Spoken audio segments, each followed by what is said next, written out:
여러분들 반갑습니다. 나무사 합격의 길 이건우입니다. 오늘은 11회 수목의 기출문제 해설 강의 진행해 보도록 하죠. 자, 첫 번째 문제 26번입니다. 곤충 목의 특징에 관한 설명으로 옳은 것을 물어봤어요. 1번 보기부터 하나씩 보도록 하겠습니다.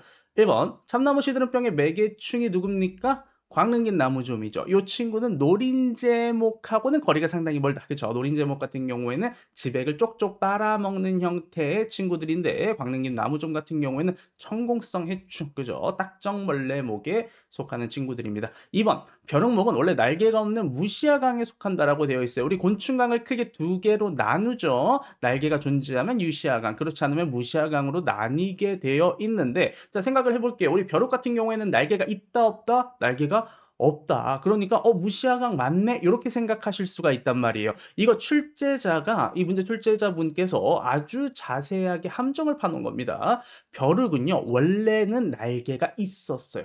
근데 요게 나중에 태화가 된 겁니다. 자, 벼룩이 자기가 기생하고자 하는 애한테 가서 이렇게 착 달라붙어 있는단 말이죠. 그죠? 자, 그렇게 납작하게 달라붙어 있으려면 날개가 있으면 오히려 불편하겠죠. 그죠? 그래서 불필요한 날개를 없애고 이렇게 착 체에 달라붙는 그런 방법을 택한 겁니다. 그래서 벼룩목은 원래는 날개가 있었으나 현재는 태아돼서 없는 상태이기 때문에, 그리고 얘는 번데기 기간이 있는 완전 변태를 한 곤충이기 때문에 벼룩목은 완전 변태 내시류에 속한다라고 생각을 하시면 되겠습니다. 자, 그래서 여기서 말하는 날개가 존재하지 않는 그 무시아강은 어떤 얘들이냐? 돌존목, 존목과 같은 원시적인 형태의 곤충들이 여기에 속한다라고 보시면 돼요. 자, 3번. 기생성 천적에는 사마귀목에 속하는 종이 있다라고 되어 있는데, 우리 기생성 천적이 뭐죠? 곤충 몸에다가 알 까는 얘들. 주로 곤충의 그 유충들 있죠. 거기에 알 까는 얘들. 뭐 솔잎폭파리 같은 경우에는 대표적인 기생성 천적으로 뭐 솔잎폭파리, 먹존벌 요런 얘들이 이제 기생성 천적인 건데, 사마귀 같은 경우에는 어때요? 그쵸.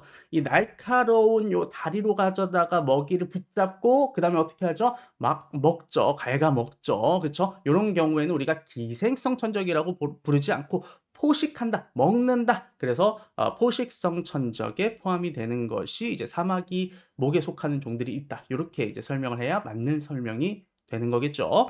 자, 4번.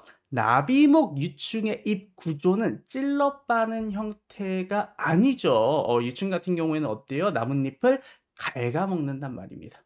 나뭇잎을 갉아먹는다. 물론 성충은 조금 달라요. 성충 같은 경우에는 이게 흡관형 잎이라고 해가지고 이렇게 돌돌 말려있는, 빨대가 돌돌 말려있는 형태로 되어 있는데, 유충은 갉아먹습니다. 성충은 이렇게 돌돌 말려있는 빨대 형태고. 자, 그리고 마지막 5번. 총체벌레목 곤충은 줄스럽 빠는 비대칭 잎틀을 가진다. 이게 뭐냐면 말 그대로 이렇게 톡 같은 거로 갈아요. 그렇죠? 막 잎 같은 거를 이제 갈면 거기서 지백이 나오잖아요. 그걸 빨아먹는 형태입니다. 그래서 그거를 이제 줄스럽 빠는 잎 혹은 뭐 썰어 빠는 잎이라고 표현을 하고요. 특히나 총체벌레 같은 경우에는 오른쪽에 큰 턱이 태화되어 있기 때문에 왼쪽하고 오른쪽 턱의 크기가 달라요. 그래서 이제 좀 비대칭 형태가 되어 있는 것도 특징이니까, 우리 이제 기출문제 자주 보셔서 아시겠지만 이 입틀과 관련된 문제들이 꽤 종종 출제가 되는 편이니까 잘 알아두시는 것이 좋겠습니다. 자, 그래서 정답은 5번 맞는 것을 고르는 문제였기 때문에 정답 5번 체크하고 넘어가도록 하죠. 자, 27번. 곤충의 형태에 관한 설명으로 옳은 것을 물어봤네요. 1번. 대벌레 머리는 후구식이다 라고 되어 있는데, 자, 여기서 말하는 후구식이라고 하는 게 뭐예요? 머리의 방향과 잎틀에, 그러니까 먹이가 들어오는 방향이 반대 방향에 놓여 있는 경우, 요게 조금 더 이제 각도적인 측면으로 말하면 예각인 경우에는 우리가 그걸 후구식이라고 부르죠. 보통은 흡집성의 충, 노린재류에 해당하는 이런 흡집성의 충들이 이런 후구식의 머리 형태를 가지고 있고요.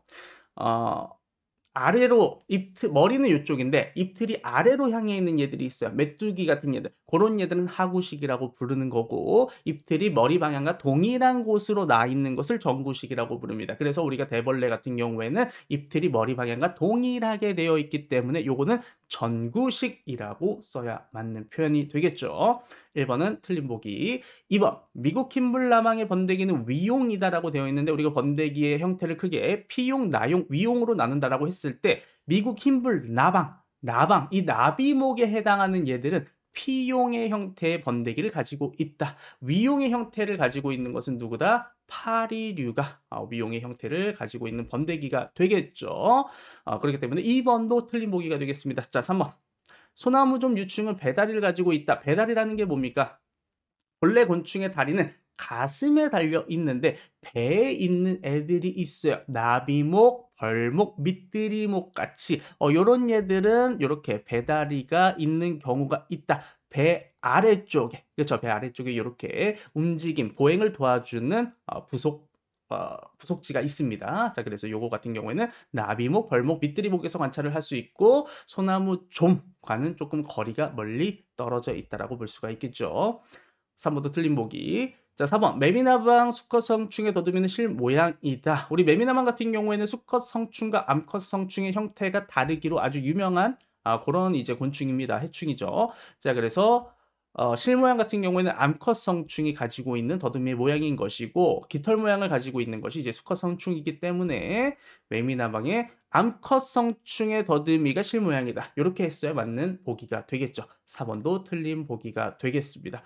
자, 5번. 아까시 입혹 파리. 파리목에 속하는 곤충이죠. 뒷날개는 곤봉 형태로 변형되어 있다고 되어 있는데 우리 벼룩하고 비슷해요. 날개가 퇴화된 형태입니다. 얘네들도 날개가 있긴 했어요. 물론 벼룩 같은 경우에는 모든 날개가 퇴화된 거고요. 이 파리목에 해당하는 얘들 같은 경우에는 이 뒤쪽에 있는 날개 한 쌍만 이렇게 퇴화가 됐다. 그래서 이렇게 곤봉 형태로 변형이 되어 있는 것을 우리는 평균곤이라고 부르고 있습니다. 자, 그래서 5번이 이제 맞는 보기가 되기 때문에 27번의 정답은 5번 이렇게 체크를 해주시면 되겠죠. 자, 28번입니다. 곤충의 외표 피해에 관한 설명으로 옳지 않은 것을 물어봤어요. 우리가 곤충의 표피층이라고 했을 때 거기서 가장 바깥쪽에 있는 부분을 외표피라고 하는 거거든요. 지금 보시면 1번 표피층의 가장 바깥쪽 부분이다. 아주 옳은 보기가 되겠죠. 맞는 설명이 됩니다. 자, 그런데 생각보다 이 외표피층은요. 전체 표피층에서 그렇게 많은 부분을 차지하고 있지는 않아요. 가장 바깥쪽에서 굉장히 얇은 부분을 차지하고 있는데 곤충 몸 안에 있는 수분이 증발되는 것을 억제시키는 데 굉장히 중요한 역할을 합니다. 그리고 이 외표피층은 그 안에서도 이 외표피층 안에서도 여러 개로 또 구분이 되는데 이 외표피층에서도 가장 바깥쪽을 시멘트층이라고 불러요. 그래서 2번 보기도 맞는 보기가 되겠죠. 자, 3번. 색속 침착이 일어나 진한 색을 띈다. 우리가 그냥 단순하게 생각을 해보면 가장 바깥쪽에 있으니까 얘가 색속 침착이 일어나서 진한 색을 띠겠구나 라고 생각하실 수가 있는데 사실 색소 침착이 일어나서 진한 색을 띠는 곳은 외표피층이 아니라 바로 이 외원표피층이라는 곳입니다. 이게 왜 그러냐면 경화 반응이 일어나면서 보시면 이 스클로로틴이라고 하는 단백질이 이 외원 표피에 주로 분포를 하게 되어 있거든요. 이 표피를 단단하게 만들어주는 역할도 하면서 색깔을 띠게 하는 이런 스클로로틴이 많이 분포를 하고 있는 외원 표피에서 색속 침착이 일어나 진한 색을 띈다. 이렇게 기억을 해 주시면 되겠습니다. 자, 그래서 28번 옳지 않은 것은 3번. 자, 이어서 29번 보도록 하겠습니다. 곤충의 날개에 관한 설명으로 옳은 것을 물어봤어요.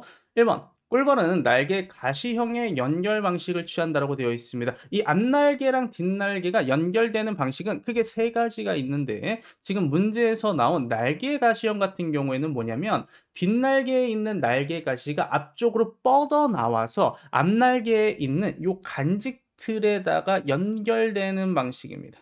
뒷날개에 있는 날개 가시가 앞날개에 있는 간직틀에 연결되는 요게 이제 날개 가시형인데 보시면 나비목에 속하는 곤충의 경우에 요 날개 가시형의 연결 방식을 취한다라고 되어 있어요. 물론 이제 날개의 거리형도 있는데 아무튼 보기에서 나온 거는 이제 나비목 곤충이 택하는 날개 가시형인 거고 벌목 이 꿀벌이 선택하는 거는 날개 갈고리형이라고 해서요. 뒷날개에 보시면 날개 걸쇠가 있습니다. 이 걸쇠의 앞날개가 이렇게 연결이 되는 형태예요. 그래서 벌목은 날개 가시형이 아니라 날개 갈고리형의 연결 방식을 취한다. C가 맞는 보기가 되겠죠. 그래서 1번은 틀린 보기가 되겠고 2번 외시류 곤충은 날개를 배 위로 접어 놓을 수 없다라고 되어 있는데 날개를 접을 수 있으면 신시류, 그렇지 않으면 고시류라고 하거든요. 뭐 대표적으로 고시류에 속하는 뭐 잠자리 이런 얘들은 날개를 못 접잖아요. 근데 보시면 이런 외시류라든지 내시류 같은 경우에는 모두 다 신시류에 속하는 그런 곤충들이기 때문에 날개를 접을 수가 있다라고 보시면 되겠습니다. 자, 3번. 노린제목의 날개는 가죽질 형태로 변형되어 있다라고 되어 있지만 사실 노린제목은 반은 맞고 반은 틀린 말이거든요, 이게. 기부는 가죽이에요. 근데 끝부분은 막질입니다. 그래서 실제로 보면 이렇게 생겼죠. 기부 부분은 이렇게 가죽질 하지만 이제 뒤쪽은 막질인 형태가 되어 있다라고 보시면 되겠습니다. 이 전체가 가죽질의 형태로 되어 있는 거는 뭐 메뚜기목, 바퀴목, 사마귀목에 해당하는 그런 곤충들이 이제 가죽 날개라고 되어 있고요. 노린제목은 반초시라고 해서 지금 보시는 것처럼 가죽질과 막질이 반반 섞인 형태라고 보시면 되겠습니다. 3번도 틀린 보기. 자, 4번. 딱전벌레목의 앞날개는 딱딱하게 변형되어서 뒷날개를 보호하고 있죠. 이렇게 딱딱하게 변형되어서 뒷날개를 보호하고 있는 요게 이제 딱지 날개, 초시라고 불리는 날개의 형태입니다. 그래서 정답은 4번이 되겠고요. 자, 마지막 보기 5번도 볼까요? 완전 변태를 하는 모든 곤충은 비행을 할 수 있는 날개를 가지고 있다. 우리 이거 정확하게 반박할 수 있는 내용 아까 전에 했었죠. 벼루. 얘는 완전 변태를 하는 얘기는 하지만 날개는 없어요. 다만 점프력은 아주 좋다. 날개를 포기한 대신 얘네들은 진화 방향을 점프로 초점을 맞췄다라고 보시면 되겠습니다. 자, 그래서 29번까지 봤고요. 30번 곤충 소화기관에 관한 설명으로 옳지 않은 것을 물어봤고요. 1번 위식막은 중장의 상피세포를 보호한다. 실제로 이 위식막이라고 하는 거는 중장에 위치를 하고 있으면서 정확하게는 중장을 둘러싸고 있는 얇은 막이라고 생각을 하시면 됩니다. 먹이를 먹었을 때 괜히 그 먹이가 중장 안에서 여기저기 다니다가 중장과 닿을 수가 있잖아요. 부딪힐 수가 있잖아요. 상처가 발생을 할 수가 있기 때문에 중장세포가 긁힐 수 있기 때문에 그것을 보호하는 역할로서 위식막이라고 하는 것이 존재를 한다라고 보시면 돼요. 그래서 쉽게 말해서 중장을 둘러싸고 있는 보호벽 역할을 하고 있는 층, 그게 이제 보호막 역할을 하고 있는 막, 그게 이제 위식막이라고 생각을 해주시면 되겠습니다. 자, 그런데 제가 이제 항상 기출문제 하면서 여러분들께 중요하게 말씀드리는 건 뭐냐면 다음에도 똑같이 위식막에 대한 내용이 나올 수 있어요. 근데 그때도 똑같이 보호벽 역할을 하는 것에 대해서 물어보지 않고 추가적으로 위식막이 하는 역할에 대해서 물어볼 수 있거든요. 예를 들면 미생물 면역, 소화와 흡수를 돕는 역할을 수행하기도 하고요. 위식막의 주성분인 뮤코프로테인에 대해서 물어볼 수도 있습니다. 그러니까 여러분들이 항상 기출문제를 공부하실 때는 그냥 단편적으로 거기에 나온 내용만 흡수를 하는 것이 아니라 받아들이는 것이 아니라 그것과 관련된 추가 내용들도 항상 같이 공부를 해 주셔야 다음에 요것과 같은 내용이 나왔을 때 여러분들이 정확하게 보기를 선별해낼 수 있다라고 보셔야 되겠죠. 자, 2번 여과실은 식엽성 곤충에서 발달한 구조가 아니고요. 흡집성 곤충에 존재하는 특수한 기관이라고 보시면 됩니다. 자, 곤충이 지백을 빨아먹었어요. 그 지백 안에 주성분, 메인이 되는 성분은 뭘까요? 물입니다, 물. 물이 너무나도 많기 때문에 얘네들이 물을 얻으려고 물론 이제 뭐 물이 필요해서 지백을 흡수하는 경우도 있겠지만 그 많은 물이 다 필요하지는 않거든요. 중요한 거는 그 지백 속에 있는 영양분이 메인인 거잖아요. 사실 그게 가장 중요한 거잖아요. 그래서 흡수성 곤충에는 이런 여과실이라고 하는 특수한 기관이 있어서 어느 정도 물을 좀 이제 미리 좀 흡수를 해내고 영양분의 농도를 좀 높일 수 있는 그러한 기능으로서 이제 여과실이라고 하는 것이 존재한다라고 보시면 되겠습니다. 아무튼 여기서 중요한 것은 흡집성 곤충에서 존재하는 특수한 기관이라는 거, 이것을 꼭 기억을 해주시면 되겠습니다. 따라서 틀린 보기 2번 체크하시고 넘어가도록 하죠. 자, 31번 곤충의 배설 과정에 관한 설명으로 옳지 않은 것은 배설 과정에 관한 설명으로 옳지 않은 것을 물어봤어요. 요거 중요한 내용이니까 잘 체크를 해두시고 자, 볼게요. 이 문제 같은 경우에는 내용이 조금 낯서실 수는 있다. 그렇죠? 우리가 평소에 쓰는 표현들이 안 나오는 내용들도 좀 있고 해서 낯서실 수는 있지만 문제 자체가 어려운 문제는 아닙니다. 이게 무슨 뚝단지 같은 소리냐? 낯서실 수는 있지만 내용 자체가 문제, 정답을 골라내는 게 생각보다 되게 단순한 문제였어요. 왜 그런지 제가 바로 한번 설명을 드려볼게요. 자, 은신계는 전장벽에 붙어 있어 삼투압차를 이용하여 전장에서 바로 노폐물과 함께 수분을 흡수한다라고 되어 있지만 이 은신계라고 하는 시스템은 뭐냐면 전장이 아니라 후장이 시작하는 부분은 그 말피 기소관 이 끝부분하고 직장이 서로 이렇게 연결되어 있는 직접 연결되어 있는 시스템을 은신계라고 부르는 거거든요. 그래서 직장에서 재흡수되는 수분을 채광을 거치지 않고 그러니까 우리가 뭐 농산물을 사는데 뭐 어디 그 마트나 이런 유통 과정 이거 다 거치지 않고 그냥 그 과손하시는 분한테 내가 퀵으로 이거 좀 보내 주세요." 해서 중간 과정 없이 그냥 퀵으로 바로 받는 약간 고런 느낌이란 말이에요. 그러다 보니까 얘네들은 좀 효율을 되게 좀 중요시하는데 효율이 좀 높아지게 되는데 수분을 재흡수하는 효율이 높아지게 되는데 요때는 이제 삼투압차라는 걸 이용합니다. 그래서 물의 농도가 낮은 쪽에서 높은 쪽으로 이동하는 이러한 특성을 이용해 가지고 바로 수분이 채광을 거치지 않고 말피기소관으로 이제 올 수 있도록 하는 요 시스템을 은신계라고 하는 거예요. 근데 아마 요게 되게 낯서셨을 거예요. 요 시스템 이름이 사실 일반적으로 우리 뭐 기본서나 이런 데 나오는 내용은 아니다 보니까. 자 그런데 이 문제의 핵심은 뭐냐면 은신계를 너가 알아 몰라 이게 중요한 게 아니라 지금 보시면 문제에서 전장이라는 표현이 나오죠. 우리가 소화 그 과정을 보면 곤충의 소화 기관 과정을 보면 전장, 중장, 후장으로 나뉘어져 있어요. 그죠? 자, 전장은 어딥니까? 전장은 여기죠, 여기. 자, 근데 문제에서 물어봤던 게 뭐예요? 배설 과정. 사실 배설 과정은 어디가 담당하고 있는 거다? 후장이 담당하고 있는 거죠. 요 앞부분은 사실 배설 과정에 관여한다라고 하지는 않잖아요. 먹이를 먹었을 때 소화를 담당하는 소화 과정을 담당은 하고 있지만 여기까지 우리가 배설 과정이라고 표현을 하지는 않는단 말이에요. 배설은 어디서? 여기 실제로 배설을 하는 후장에서 한다. 그래서 사실은 어떻게 보면 되게 요것만 봐도 매치가 안 되거든요. 배설 과정과 전장이라는 표현이 애초에 연결이 되지 않는 맞지 않는 내용이기 때문에 사실 정답을 골라내는 것은 크게 어렵지는 않았을 거긴 하지만 요 아마 은신계라고 하는 요 낯선 용어가 있어서 헷갈리셨을 수는 있을 것 같습니다. 아무튼 요 은신계라고 하는 게 한번 나왔었기 때문에 요런 시스템을 우리가 이제 은신계라고 한다라고 대략적으로 요 정도까지는 알고 가시면 좋을 것 같습니다. 자 그리고 아마 1번에 해당하는 내용들도 좀 궁금해 하실 것 같아서 육상곤충은 암모니아보다 요산 배설이 유리하다라고 되어 있는데 실제로 육상곤충 같은 경우에는 질소를 요산 형태로 배출을 하고 수서곤충 같은 경우에는 이제 암모니아 형태로 배설을 하는데 그 이유는 육상에 사는 곤충들 같은 경우에는 수분이 좀 귀중한 자원이잖아요. 그러다 보니까 수분의 낭비를 좀 막기 위해서 이 결정 형태인 어쨌든 육상곤충이건 수서곤충이건 이렇게 뭐 대사 과정에서 나오는 질소 노폐물을 배출을 하기는 해야 되는데 좀 수분을 덜 쓰는 형태인 이 결정화된 형태인 요산으로 배출을 하는 거고요. 수서곤충 같은 경우에는 뭐 굳이 그럴 필요가 없죠. 수분이 많이 존재를 하니까 자기가 살고 있는 곳에 수분이 많이 있으니까 수분으로 충분히 희석을 시켜서 배출할 수 있는 형태인 이제 암모니아 형태로 배설을 한다라고 보시면 되겠습니다. 자, 그래서 이 내용까지 같이 기억을 하고 31번은 마무리 짓도록 할게요. 32번 곤충의 신경계에 관한 설명으로 옳은 것을 물어봤습니다. 우리가 보기를 하나씩 보도록 하죠.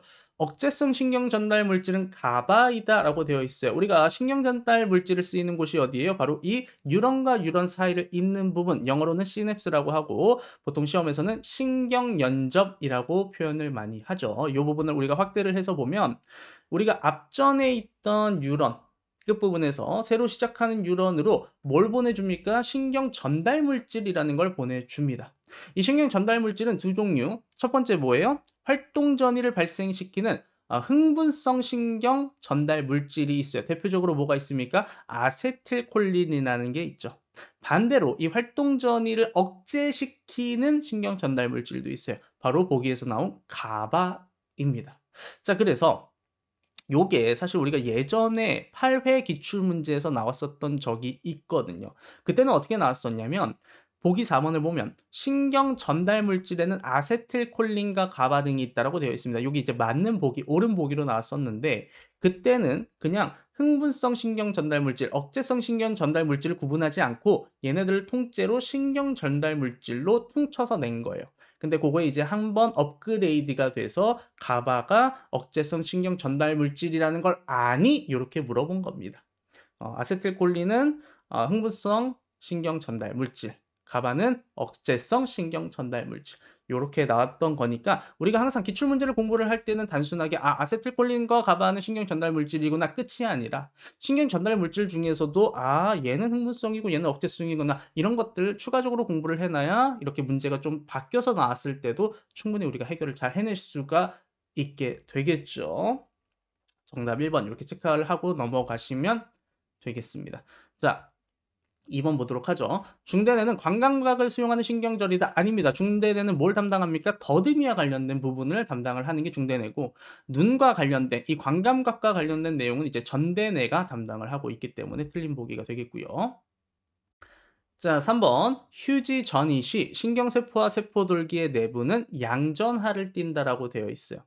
자, 좀 말이 어렵죠. 이게 뭐냐면 신호를 받으면 신경세포가 자극을 받아서 어떤 신호를 전달하게 될 때는 반드시 요 활동 전이가 발생이 되게 되어 있습니다. 뭐 사람이건 뭐 곤충이건 뭐 동물이건 다 그래요. 활동 전이가 이렇게 전기적 신호로 인해서 발생을 하게 되어 있는데 자극을 받기 전 상태, 요게 이제 휴지 전이 상태라고 보시면 됩니다. 보시면 마이너스 70mV로 되어 있는 거 보이세요? 그렇죠? 이게 왜 그러냐면 바깥쪽하고 내부하고 전위 차이가 있기 때문에 그렇습니다. 내부는 양전하를 띠는 게 아니라 지금 보시면 마이너스 70과 같은 음전하를 띠고 있어요. 왜 그러느냐? 세포 안쪽이 이렇게 음전하를 띠고 있는 단백질들 이런 것들이 좀 많거든요. 바깥쪽에는 이제 나트륨들이 좀 많고 그래서 이런 것들의 차이로 인해서 내부는 기본적으로 마이너스 70mV 정도의 음전하를 띠고 있는 것이 자극을 받기 전에 휴지 전이 시의 상태라고 보시면 되겠습니다. 그러니까 이 그림은 한 번 정도 여러분들 머릿속에 좀 기억을 해두시면 좋을 것 같아요. 자, 그리고 이어서 4번을 보게 되면 흥분성 신경 전달 물질.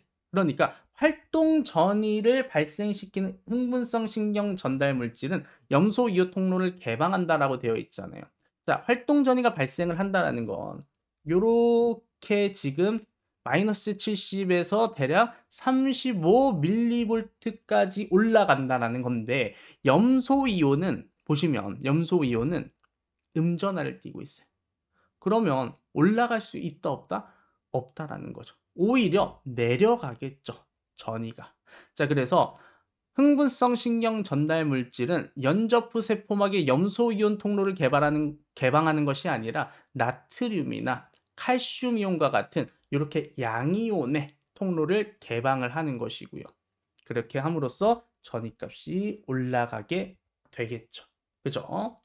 자, 5번.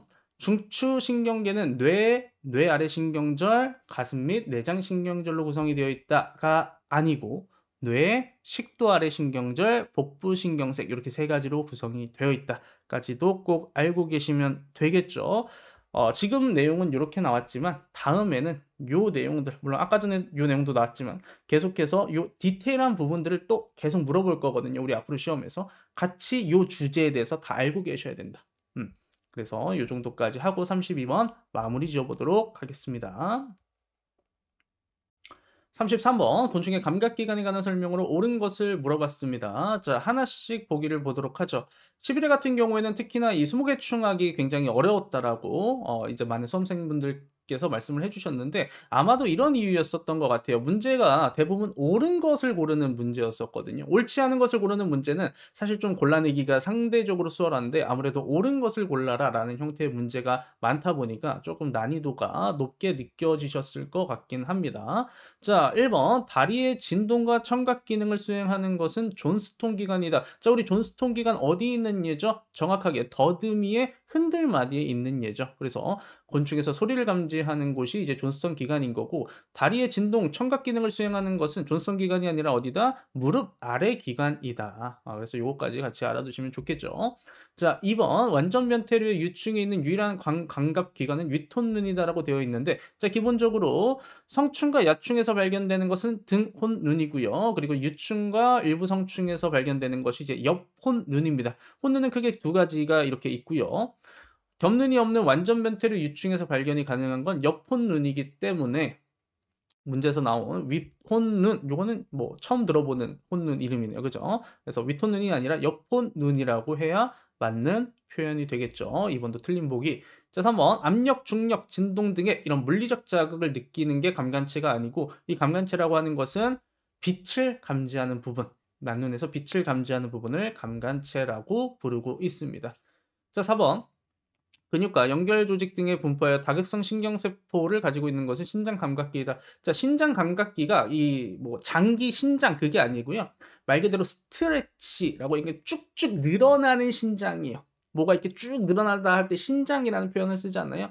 자, 그래서 곤충에서도 근육의 길이 변화를 감지하는 그게 이제 신장 감각기라고 하는 것이고 다극성 신경세포로 이루어져 있습니다. 그래서 보시면 근육에 이렇게 다극성 여러 개로 신경세포들이 붙어 있는 것을 확인하실 수가 있죠. 자, 그래서 4번은 이제 맞는 보기가 되겠습니다.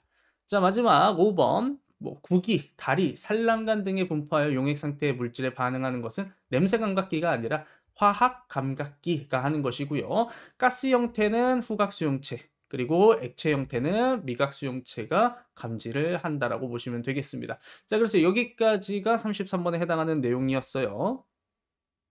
자, 34번입니다. 곤충의 호르몬에 관한 설명으로 옳지 않은 것을 물어봤고 보기를 쭉 보니까 그렇게 어려운 내용은 없어서 정답만 빠르게 체크하고 넘어갈 건데 혹시나 이 문제 틀리신 분들은 아마 요 내용 때문에 틀리셨을 것 같아요. 카디악 하체는 뇌 신경분비 세포에서 신호를 받은 후에만 앞가슴샘 자극 호르몬을 방출하게 되어 있거든요. 그러니까 관련이 없는 건 아니에요. 근데 잘 보시면 신호를 받은 후에만 방출을 하는 겁니다. 합성이 되는 거는 아니에요. 이 만들어지는 곳은 뇌거든요. 그러니까 쉽게 생각해서 우리가 뭐 어디 마트 뭐 홈플러스 가 가지고 계란을 샀다라고 해서 그 홈플러스에서 계란을 만드는 건 아니잖아요. 양계장에서 계란을 만드는 거고 그거를 이제 보관해 놓는 곳이 이제 뭐 홈플러스 마트인 거잖아요. 그죠? 그래서 카디악 하체는 이 앞가슴샘 자극 호르몬을 잠깐 보관하고 있는 겁니다. 만드는 곳은 뇌예요, 뇌. 그래서 뇌의 신경분비의 세포에서 자극을 주면 보관하고 있던 앞가슴샘 자극 호르몬을 방출을 하는 것이다. 그래서 합성과는 관련이 없다. 이렇게 정리를 해 두시면 되겠습니다. 35번입니다. 수목이충의 산란 행동에 관한 설명으로 옳지 않은 것을 물어봤고요. 자, 요런 문제 혹시나 여러분들 틀렸다고 해서 절대 자책하실 필요가 없습니다. 우리가 수목해충 기본서에 나와 있는 것만 100여 종이 넘는데 그 해충에 대한 산란 특성을 다 알고 있는 게 사실 굉장히 어렵잖아요. 그래서 반드시 맞춰야 될 문제는 맞춰야 되겠지만 조금 되게 디테일한 것까지 막 물어보는 그런 문제들은 틀리셨다라고 해서 자책하실 필요는 전혀 없겠어요. 일단 기본적으로 우리 시험의 목표는 평균 60점을 넘기면 되는 그런 시험이기 때문에 이렇게 좀 어려운, 까다로운, 낯선 문제가 나오는 것 틀렸다고 해서 너무 자책하실 필요는 없겠습니다.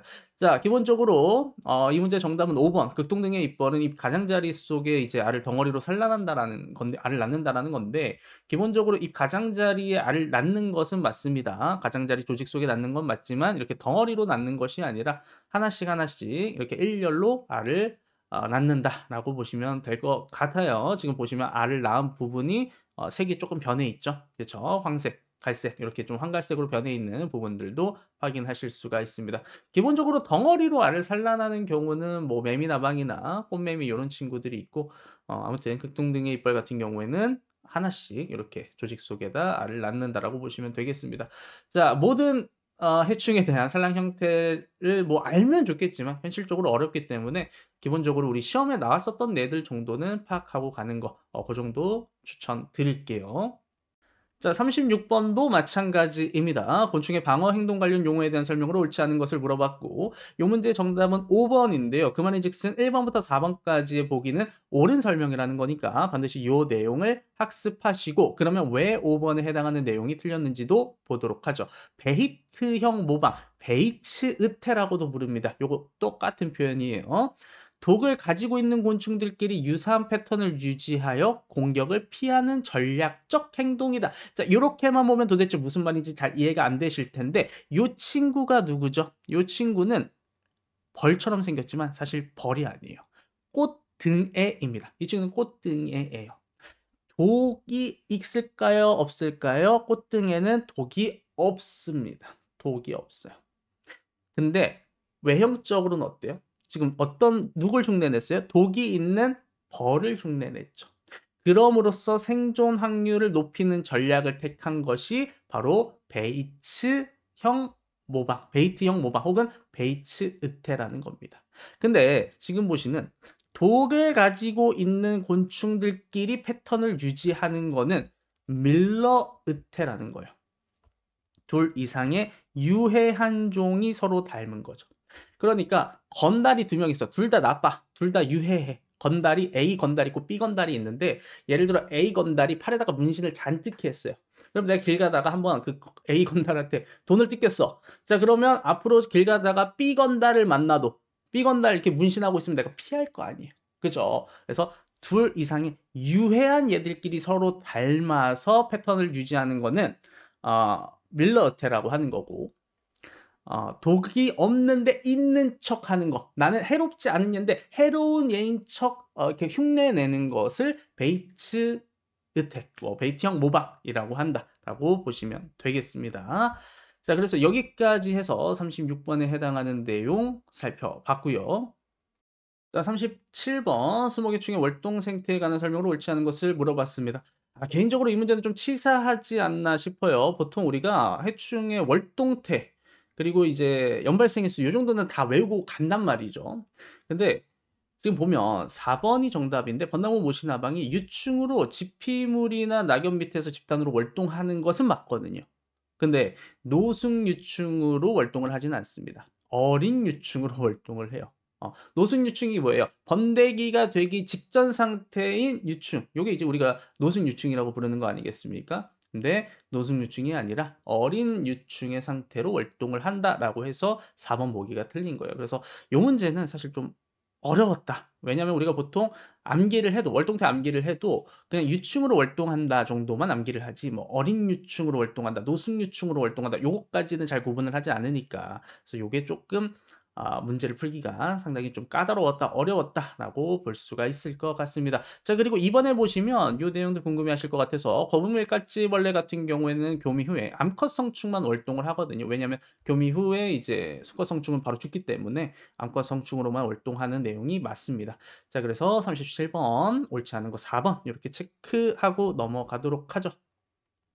38번 감로와 분비물로 인해 발생되는 그름병과 관련이 없는 해충을 물어봤고요. 그름병원균이 이제 감로 분비물을 영양원으로 해서 살아가지 않습니까? 근데 감로를 분비하지 않는 친구가 있죠. 1번의 잎응애류.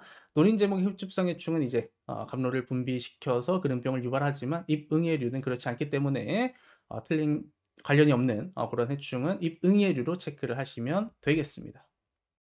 자, 39번입니다. 솔쇠마늘소의 방제 방법으로 옳지 않은 것을 물어봤고요. 솔쇠마늘소 같은 경우는 유충이 피해목에서 월동을 하면서 4월이 되면 이제 피해목 내에서 번데기로 용화를 하게 됩니다. 자, 그렇기 때문에 목줄부에 있는 유충의 방제는 7월에 하는 게 아니라 4월까지, 그러니까 이 유충이 번데기가 되는 요 시점 전까지 4월까지 고사목을 벌채해서 훈증, 파색, 그물막 피복 등을 실시를 한다. 그렇게 기억을 해주시면 되겠습니다. 정답 5번 체크하고 넘어가도록 할게요. 자, 40번 요거 잘 집중하셔야 돼. A 20개 중에 발육 0점 온도를 10도로 가정할 때 다음 표에 일주일간 일평균 기온에 따른 유효적산 온도를 물어보는 계산 문제입니다. 자, 발육 0점 온도가 뭡니까? 곤충 발육에 필요한 최저 온도예요. 그러니까 최소한 이 온도가 넘어야지만이 곤충이 발육을 할 수 있다라는 거거든요. 문제에서 나온 발육 0점 온도는 10도예요. 즉 10도보다 높아야 곤충이 발육할 수 있다라는 거고 지금 이 표를 쭉 보게 되면 평균 기온이 7, 8, 10, 12 이런 식으로 되어 있잖아요. 그러니까 10 이하인 얘들은 우리가 생각할 필요가 없겠죠. 왜냐하면 20도를 넘어야지만이 발육을 할 수 있고 유효적산 온도라고 하는 것은 곤충이 발육을 완료할 때까지 필요한 총 온열량을 유효적산 온도라고 하기 때문에 발육을 못하는 기온에 해당하는 얘네들은 우리가 생각할 필요가 없겠습니다. 유효적산 온도를 구하는 방법은 두 가지가 있는데 기울기의 역수를 취한 값은 요거는 이제 함수값이 주어졌을 때 사용하는 것이고 지금 요 문제 같은 경우에는 2번 공식을 쓰시면 돼요. 그래서 14일 같은 경우에는 평균 기온이 12도니까 12에서 발육 0점 온도인 10도를 빼주고 지금 요게 경과일이 하루죠. 요거 하루. 그렇기 때문에 곱하기 1 해주면 됩니다. 그러면 2가 나오게 되고 15일에는 평균 기온이 15도니까 15에서 발육 0.5도인 10을 빼주고 그 15일도 요거 하루기 때문에 곱하기 1 해주면 5 이런 식으로 16일도 계산하고 17일도 계산을 해주면 요거에 이제 누적합이 유효적산 온도가 된다. 10 더하기 8 더하기 5 더하기 2를 해주면 유효적산 온도가 25. 정답은 25인 2번이 정답이 된다. 이렇게 계산을 해주시면 되겠죠. 자, 41번 농촌진흥청 농약안전정보시스템에 등록된 약재 해충 방제 시기 및 방법에 관한 설명으로 옳은 것을 물어봤습니다. 자, 이 문제가 문제 자체가 어려운 건 아닌데요. 시간이 좀 오래 걸리는 스타일의 문제이기는 합니다. 왜냐하면 해충하고 이 생활사를 1대1로 하나씩 다 매칭을 해봐야 되거든요. 그래서 만약에 저였다면 이거 시간 좀 오래 걸릴 것 같네 하고 체크를 하고 패스를 했다가 다른 문제 다 풀고 다시 와서 시간이 남으면 그때 아마 풀었을 것 같기는 합니다. 자, 이 농약안전정보 시스템이 뭐냐면 요거예요, 요거. 농촌진흥청에서 만든 이 시스템이 있는데 여기다가 내가 방제하고자 하는 병해충 이름을 넣으면 이런 식으로 어떤 약재를 어떻게 사용해서 어느 시기에 이렇게 방제를 해야 되는지가 쭉 나오거든요. 근데 이 문제 같은 경우에는 요거를 사실 물어봤다기보다는 각각 해충별로 생활사를 사실 물어본 거라서요. 지금 1번에 보면 매미다방은 유충 발생 초기가 7월에 이제 경협 처리를 한다라고 되어 있는데 매미나방은 4월 중순경부터 부화를 합니다. 요때가 이제 유충 발생 초기예요. 일단 틀렸죠. 그리고 이제 경협 처리라고 하는 부분이 좀 어색하실 수가 있는데 우리 수간 처리랑 똑같다라고 보시면 됩니다. 잎과 가지에다가 약재를 살포하는 수간 처리와 경협 처리를 동일하게 생각하시면 돼요. 자, 2번 설리 폭발이는 유충 발생 초기인 4월에 수간 처리를 하면은 전혀 효과가 없습니다. 왜냐면 얘네들은 유충이 토양에서 월동을 하고 5월부터 번데기가 되고 5월 중순부터 이제 우화하는 애들이기 때문에 성충을 우화하는 애들이기 때문에 아무리 4월에 내가 수간부에 약재 살포를 해놓는다 해도 의미가 없습니다. 자, 3번 밤나무옥벌은 성충 발생 최성기인 7월에 수간 처리를 하는 것이 맞습니다. 자, 이렇게 충형 형성을 하는 해충들의 특징이 보통 유충, 약충 얘네들이 그 혹 안에 들어있거든요. 충형 안에 있어요. 그래서 우리가 약재 살포를 아무리 해봤자 그냥 식물 표면에만 약이 묻고 끝이에요. 그러다 보니까 요런 해충들은 성충 발생기, 왜냐면 성충은 그 혹에서 나오는 시기잖아요. 나와서 교미도 하고 알을 낳으러 나오는 시기이기 때문에 요때 이제 수간 처리를 하는 약재 살포를 하는 그게 이제 맞는 설명이 되겠습니다. 그래서 밤나무 혹벌에 대한 이런 생활사도 좀 알아야 되는 그러한 문제였다라고 보시면 될 것 같아요. 자, 4번 오리나무 잎벌레는 유충 발생 초기 4월 아니고요. 5월 이후가 되겠고요. 5번 잣나무 별 납작 잎벌 같은 경우에도 4월, 5월이 아닙니다. 얘네들도 토양 내에서 유충으로 월동을 하거든요. 그리고 이제 토양에서 우한 성충이 다시 잎으로 올라가는 시기가 잎으로 올라가서 뭐 알을 낳고 하는 시기가 뭐 한 7월 이후가 되기 때문에 4월, 5월에는 아무리 잎에다가 경협 처리 해가지고 약재 뿌려봤자 효과가 없습니다. 그래서 이 문제는 사실 해충별로 생활사에 대해서 너가 좀 알고 있느냐를 물어보는 문제였고 아무래도 생활사를 머릿속에서 끄집어내서 이렇게 하나씩 비교해 보는 게 시간이 좀 오래 걸리는 과정이다 보니까 이런 경우에는 제가 처음에 말씀드렸듯이 일단 패스하셨다가 나중에 수목관리학까지 다 풀고 시간 남을 때 돌아와서 푸는 게 좋겠죠. 자, 42번입니다. 해충 발생 밀도 조사 방법과 대상 해충의 연결이 옳은 것을 물어봤어요. 1번 먹이 트랩. 요거는 미끼를 이용해서 해충을 포획하는 방법이거든요. 대표적으로 유인목 같은 것들이 좀 대표적입니다. 요거는 소나무좀 성충이 이 유인목이 유인되도록 말 그대로 유인되도록 해서 이쪽에 이제 산란을 하고 이러면 그걸 통해서 우리가 뭐 방제 활용을 한다거나 아니면 조사를 한다거나 요런 데 이제 사용을 하기 때문에 먹이 트랩을 이용하는 거는 소나무좀이 좀 대표적이다. 솔껍질 깍지벌레 같은 경우에는 주로 어떤 조사를 실시하느냐? 성페로몬 트랩을 이용하는 것이 솔껍질 깍지벌레입니다. 솔껍질 깍지벌레 암컷은 날개가 없죠. 그래서 가지 위를 기어다니면서 페로몬을 이용해서 수컷 성충을 유인하거든요. 그래서 성페로몬 트랩을 이용하는 건 솔껍질 깍지벌레고 솔리폭파리는 아직 개발되지 않았어요. 성페로몬 트랩이. 그래서 솔리폭파리 같은 경우에는 뭘 이용하느냐? 우화상이라는 걸 이용합니다. 토양에서 성충으로 우화하고 성충이 이제 지상으로 나오게 됐을 때 이제 요 트랩 안에 갇히게 되는 거죠. 그래서 요걸 이용해서 이제 조사를 하는 것이 우화상이 되겠고요. 자, 유화등 트랩은 이렇게 이제 광원을 이용한 트랩인데 나비목 그 해충들 뭐 사실 곤충도 포함이긴 하지만 이제 성충이 되면은 요 빛에 쉽게 이끌리기 때문에 요걸 이용해서 이 아래 트랩에 갇힌 이 트랩 쌓인 요런 이제 곤충들을 조사할 수 있는 것이 이제 유화등 트랩이 되겠습니다. 그래서 복숭아 명나방은 나비목에 해당을 하기 때문에 유화등 트랩을 이용한 방법이 옳은 보기가 되겠고요. 털어잡기는 수간부에서 서식하는 그런 이제 곤충을 조사할 때 사용하는 방법이에요. 말 그대로 지면에다가 끈끈이 판, 뭐 천 이런 거, 하얀색 천 이런 거 깔아 놓고 수목을 흔듭니다. 흔들면 수간부에 사는 얘들이 떨어지겠죠, 그 아래로. 그래서 그걸 조사하는 방법이 털어잡기인데 소나무종 같은 경우에는 수간부에 사는 얘가 아니고 전공성의 충 안에 들어가서 숲이 안쪽에 들어가서 하는 얘기 때문에 전혀 해당이 없겠다. 자, 5번 황색 수반 트랩은 이렇게 말 그대로 황색깔, 그러니까 노란 색깔의 접시 트랩인데요.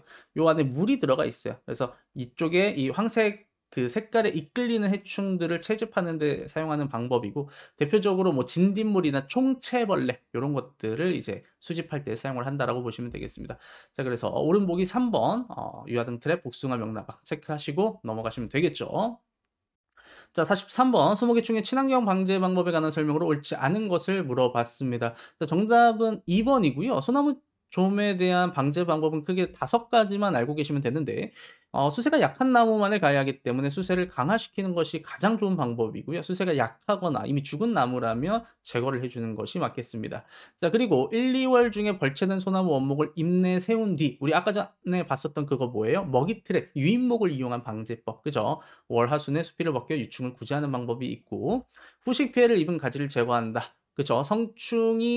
성충으로 우아한 이 소나무좀이 이제 후식 피해를 간 그 나무를 제거를 해주고 마지막으로 적용약제를 줄기에 살포하는 방법이 있는데 끈끈이 롤트랩을 통한 방제 방법은 소나무좀에 포함되는 방제법이 아니기 때문에 2번이 틀린 내용이고요. 그리고 사실 요거는 좀 이 문제와는 좀 번외긴 한데 이 끈끈의 롤트랩이 원칙적으로는 친환경 방제라고 여겨져 있지만 요것과 관련된 뉴스들을 몇 개 찾아보면 끈끈이 롤트랩 때문에 새들이 거기에 붙어서 죽는 경우들도 있고요. 끈끈이 롤트랩을 또 제거하면서 숲에 상처가 나는 경우들도 좀 많고 이래 가지고 최근에 좀 논란이 있기는 한 그런 방제법이기는 합니다. 뭐 엄연히 뭐 학문적으로는 뭐 학술적으로는 끈끈이 롤트랩이 친환경 방제 방법으로 여겨지고 있기는 하지만 최근 들어서 좀 논란이 있는 이슈가 있는 그런 방제법이다라는 거 그냥 좀 참고 사항으로 알고 계시면 될 것 같아요. 아무튼 소나무좀은 이제 끈끈이 롤트랩을 통한 방제 방법은 나와 있지 않으니까 2번 체크하고 넘어가도록 하죠.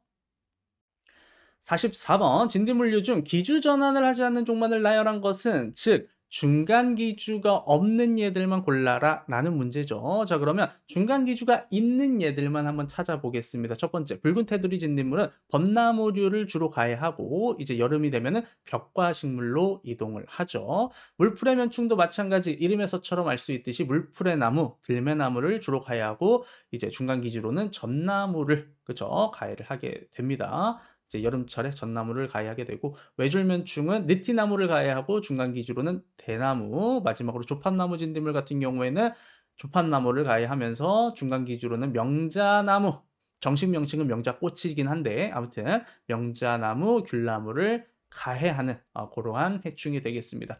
그래서 진딧물류 중 기주 전환을 하지 않는 즉 중간 기주를 갖고 있지 않는 종만을 나열한 것은 3번 소나무 왕진딧물하고 조롱나무 혹진딧물이 되겠어요.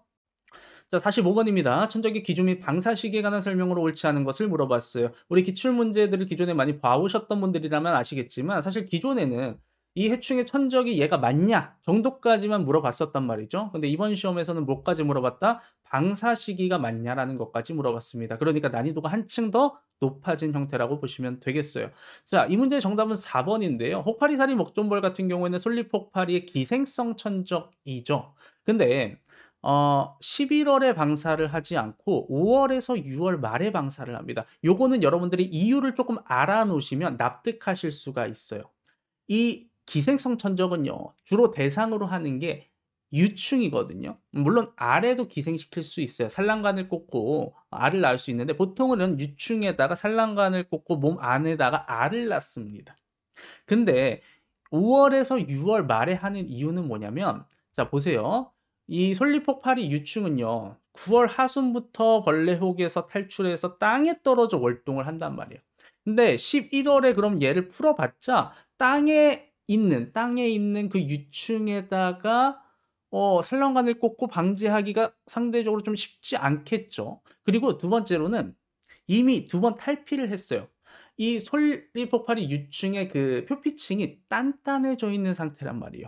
이런 경우에는 이 산란관을 꽂아 넣기도 굉장히 힘듭니다. 그래서 언제를 노리냐면 요때를 노리는 거예요. 솔잎 폭파리가 이제 우화를 해서 새로 알을 낳고 거기서 아주 어린 유충이 부화하는 시기인 요 시기를 노리는 겁니다. 5월에서 6월. 요때는 그러니까 솔잎폭발이 유충이 벌레혹을 바로 만들 수 있는 것도 아니거든요. 어느 정도 흡집을 하면서 6월이 지나가야 이제 벌레혹도 생기고 그 안에서 이제 몰래 숨어 사는 건데 그 전까지는 알이나 유충이 어린 유충이 밖에 그대로 노출되어 있단 말이에요. 그러면 그때 요런 천적들을 방사해 버리면 요런 식으로 이제 유충 몸 안에다 산란관을 꽂고 연한 그 표피층에 산란관을 꽂고 알을 낳기 쉬우니까 요때를 노려서 방제에 활용을 하는 겁니다. 그래서 지면에 낙하하는 시기인 11월에 방사를 하는 것이 아니라 5월에서 한 6월 말 정도에 이런 기생성 천적을 방사하여 방제에 활용한다라고 기억을 해두시면 되겠죠. 자, 그래서 45번 여기까지 보도록 하겠습니다. 자, 46번입니다. 수목의 입벌류와 기주수목의 연결이 옳지 않은 것은 2번이죠. 남포 입벌. 이 친구 같은 경우에는 가해하는 수종이 신갈나무, 떡갈나무와 같은 참나무류에서 이제 잎을 갉아먹는데 밤나무와 불참나무는 가해하지 않는 것이 특징이니까 요거까지 같이 알고 가시면 좋겠네요. 자, 47번 이어서 보도록 하겠습니다. 수목의 충에 관한 설명으로 옳은 것을 물어봤습니다. 우리 보기 1번부터 하나씩 차근차근 보도록 하죠. 소나무어리 노린재는 최근 정착한 외래해충으로 잣나무 종실을 가해한다. 일단 잣나무 종실을 가해하는 것이 맞습니다. 보시면 이렇게 주둥이를 꽂아놓고 흡집 가해를 해서 종자 형성을 방해하기 때문에 종실 가해 해충, 소나무어리 노린재 맞아요. 자, 그리고 외래해충이 맞냐? 맞습니다. 우리나라에서 최초로 발견된 건 2010년 경남 창원에서 최초로 발견이 됐고 학회에 정식으로 보고가 된 게 2012년이에요.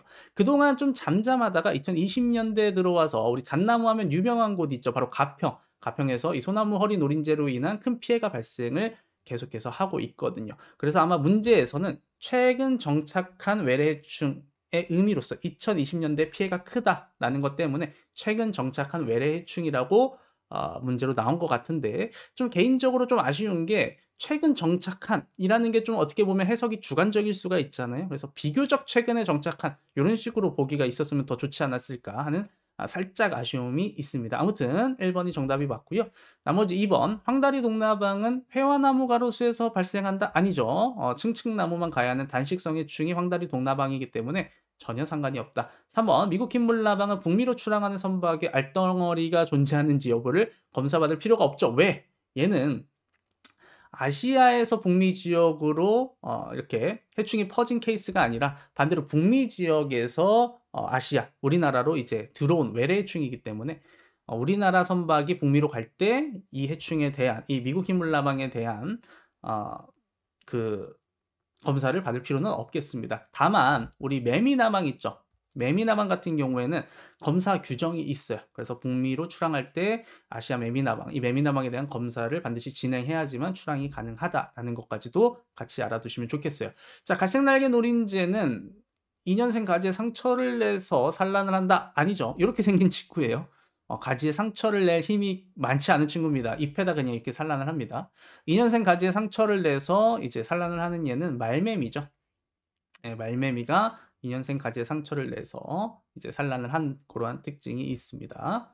자, 마지막 5번. 매미나방은 연 2회 발생하는 게 아니라 연 1회 발생을 하고요. 최근 남부지방에서 3화기 성충이 확인이 되고 있는 것은 매미나방이 아니라 미국 흰물나방이 되겠습니다.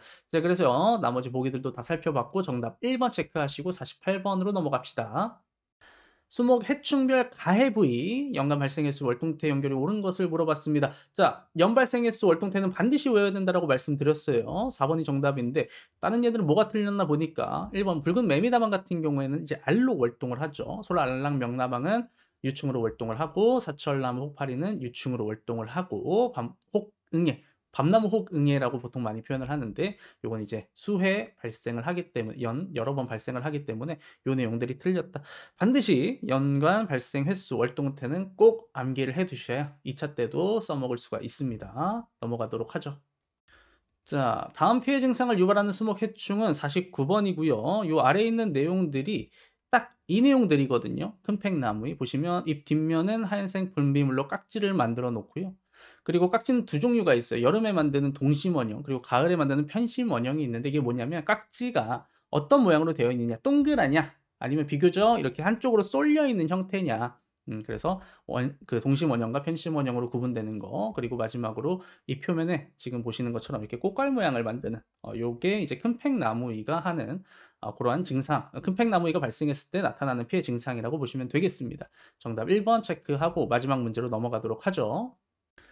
보기에 소목해충 중에서 광식성만을 모두 고르는 것은 이라는 문제인데 요 문제의 스타일 같은 경우에는 사실 예전 기출문제에서도 자주 나왔었던 거기 때문에 제가 본 강의 때 이거 꼭 좀 기억해 달라고 말씀드렸었던 기억이 있는데요.